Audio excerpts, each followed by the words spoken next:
Hey, I'm Melanie Traylor. Today we are beginning the Tangle Quilt Along. This is week 1. Okay, so our sponsor this week is Havel Sewing, and 3 winners are going to win a 3-piece set from Havel's. All right, so the way you enter is in your week 1 email. You want to click the giveaway button and you want to enter the giveaway. There's multiple ways of entering, or you can just go to southerncharmquilts.com and click quilting giveaways up at the top. We'll choose a winner next Tuesday, and an email will go out a couple days later announcing that. Okay, so week 1, our task this week is going to be to choose our fabrics and cut our fabrics and get everything ready for week 2 when we start making our blocks. So Tangle is a scrappy quilt, so you can just put anything anywhere you want to. There are no rules here. Definitely do as you please. And everything throughout this quilt along, I'm telling you, showing you this, showing you that. You don't have to do anything the way I do it. I'm going to be showing you my methods, but definitely just take what you need from my methods and leave out what you don't. If you have a different way of putting quilts together, do that. If you have a different way of choosing fabrics, do that.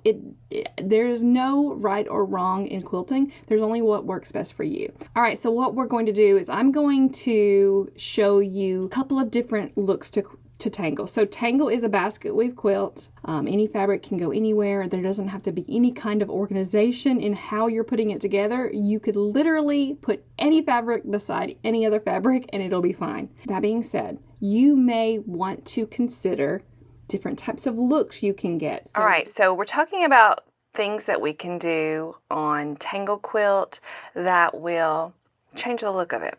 So if you were just to make your strip sets, this is what a strip set, by the way, looks like, and out of each strip set you can get 2 blocks. So if you were to put these in any order whatsoever, you're going to get a lot different look than if you strategically place or intentionally place certain colors in certain places of this strip set. All right, and I've come up with 3 different looks to Tangle, but of course the sky would be the limit here on what you could come up with. This one right here, this would be all of my strip sets light to dark. And you see, this is a block, and this is another block, and this is a block, and here's another block. So I would have to have 2 strip sets that looked exactly the same to be able to accomplish this look. And my strip set, you know, would look like this, where I always put light to dark, or the same fabrics in the exact same places of at least 2 strip sets to get one of these blocks. And then for something like this would be putting a white solid or maybe even a low volume in the very center of each strip set. So something like that. And it wouldn't matter what I put in these 2 positions, and it wouldn't matter what I put in these 2 positions, as long as this white solid was running the course of every single strip set, I'm going to get something, you know, that looks like that. And you could go, on this particular mock-up, I have made these all warm colors because I like sticking to either cool or warm. Very rarely do I ever mix those because I find it way more difficult to choose fabrics when I do. But you could really do almost anything here, but as long as you made that white strip, you would still get the same-ish look, right? And on this one, and this is what I'm going to do for the quilt along, for this quilt that I'm going to be making with you, this is the white solid in the 2nd and the 4th position. So my strip set, it would look something, you know, like this, with this position and this position always being that white solid or low volume. So that would be another way to get the look. And I haven't tried this method yet. I've done this method, but this one I haven't done, but I do like the look of it. Another idea I had was just the reverse of this. So I would have I was thinking I could have a pale pink in the center of every strip set, every block, and then all of these other fabrics could be low volumes. And then it would give me a very, very pale quilt. And I have so many low volumes in my stash that would definitely be something that I could accomplish that would alleviate some of my stash. You just work out which kind of style you want. If you wanted to have anything goes, you might get something like this. So That's just another idea. It would be super scrappy. So just food for thought. Again, if you are worried about being too much, limit your colors. So you could choose something like only reds and pinks and oranges, only turquoise blues and greens, only shades of green, only shades of blue. That might help you instead of just using anything and everything that you think is cute. Just try to limit how many colors are allowed into the quilt, and that will make it easier for you to choose fabrics.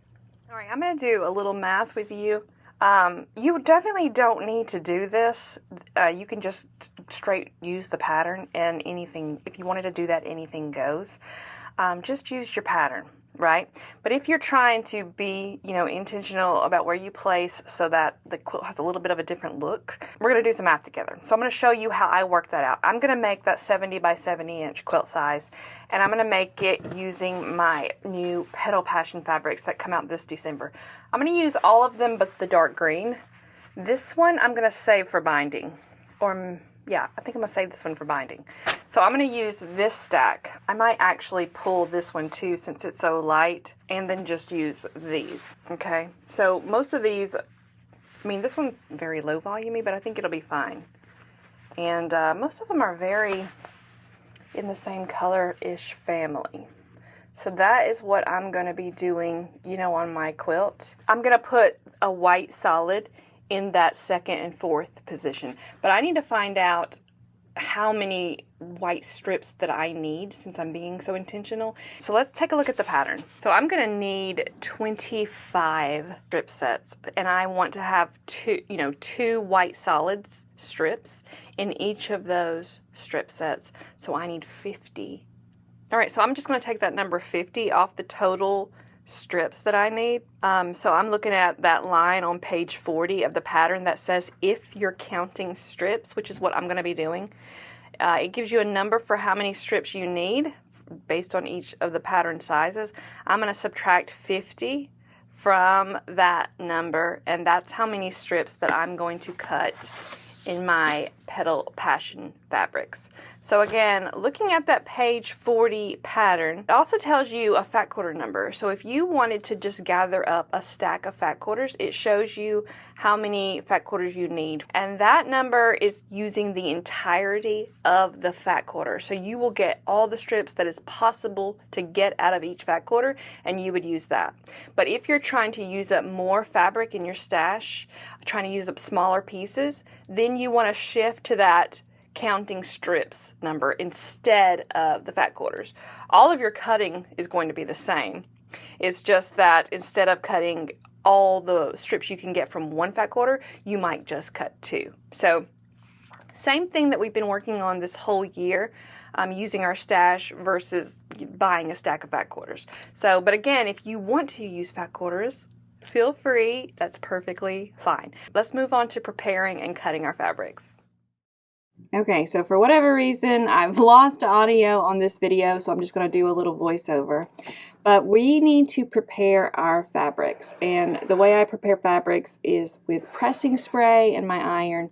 So pressing spray and ironing all your fabrics will make sure that it is crisp, and it'll make it easier for you to cut fabric with accuracy, and it'll make it easier for you to sew them together with accuracy too. So it is just my favorite thing to do to ensure all my points are going to line up, and I'm going to have just a much easier time sewing. I'm using Best Press and this little misting bottle. I'm going to put links to that right below this video, but I'll work my way through each of my fat quarters, or you may be using smaller pieces of fabric, and that's fine.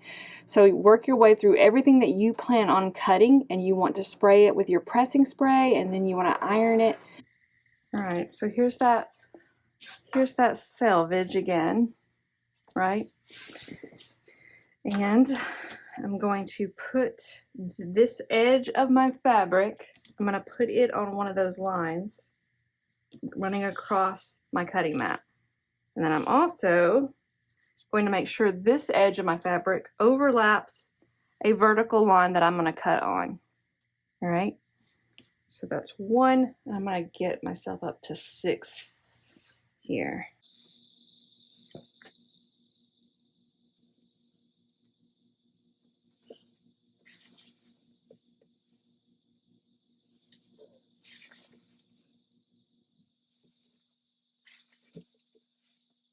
I'm finding the 1-inch line on my ruler. So here's the edge of my ruler. I've got it where I think it's going to go, but my eyes aren't going to go here. My eyes are going to go on this 1-inch line, right? Here's my 1-inch line. And I'm going to, instead of looking right here, I'm going to line up that 1-inch line 1 inch away from the line I'm going to cut at. And the reason, again, I'm doing that, and this is where I want my eyes to go, because my eyes can't see this line under this fabric, and it can't tell if this edge of my ruler is perfectly on that line. So that's why I don't use the edge of the ruler. I just use this 1-inch line here. So we're going to make sure the lines of our ruler line up with the lines of my mat. So again, I'm looking here and I'm looking right here, and that's where I want everything to line up. All right, so once I have everything lined up, put weight on my ruler and cut. All right. And then now that we've got our clean edge, we can start cutting our strips. So I'm going to count the width of my strip, line up again, check it here and check it here. And when I have it in the right place, I cut. Now, just so that we're all on the same page, if you're working with smaller pieces of fabric, that is a great idea, because you could be using more fabrics in your quilt, but also eliminating more fabric, smaller pieces from your stash. I'm actually using fat quarters, so I'm using a lot of each of these fat quarters. If you're using the fat quarters that are in the pattern, if you're using the exact amount that the pattern calls for, then you're probably using the whole fat quarter. But there's nothing wrong with you using just 2 strips from each fat quarter as well. So definitely make this your own.